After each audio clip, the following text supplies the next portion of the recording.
Dobro večer svima, a pitanje bi uputio gospodinu gradonačelniku.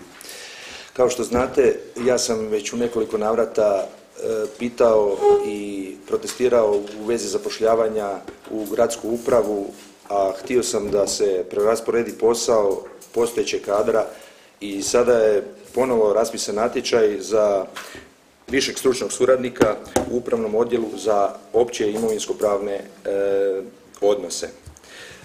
Zanima me, u tom natječaju za imovinsko-pravne odnose stoji da mogućnost zapošljavanja ima i politolog.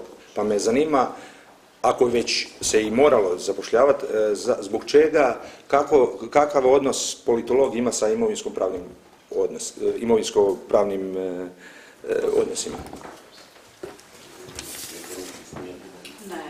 Hvala na pitanju.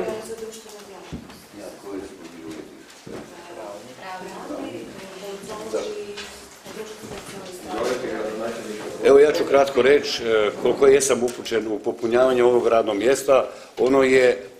Ovaj odjel je uskraćen od dolaska gospodina Miroslava Njemeca u mirovinu.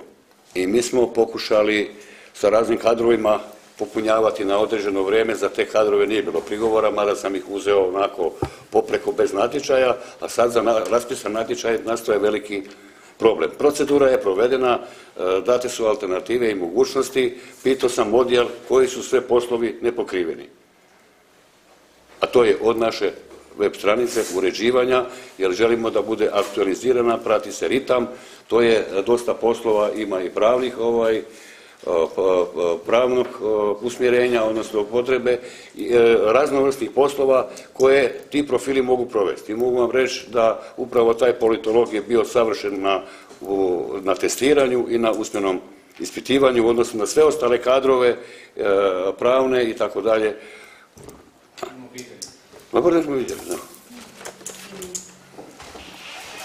Izvolite, dr. Karala.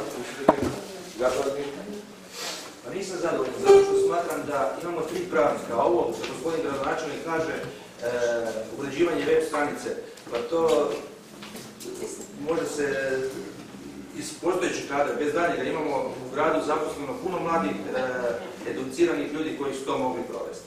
I znači imamo zaista 3 pravnika, ljudi moji.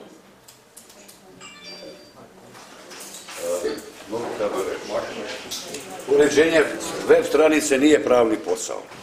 To je kreativni posao, hoćete da budemo u trendu, da imamo modernu web stranicu, da na njoj imate sve moguće podatke koji su vezani i to se ne može raditi usput. Doktore, tu to me ne možete uvjeriti, to smo radili usput pa nije valjalo. Mora se znati koja je osoba zadužena. Među tim silnim mladim ljudima nabrojite mi 3 u sad u gradskoj upravi koji bi to mogli raditi.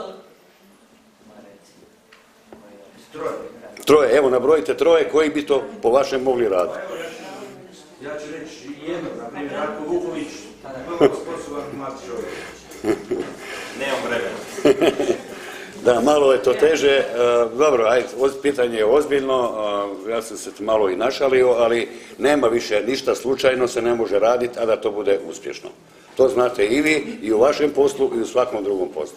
Imamo dobru gradonačelnicu koja je isto tako sposobna mlada. Ja svoje vijesti objavljam sami.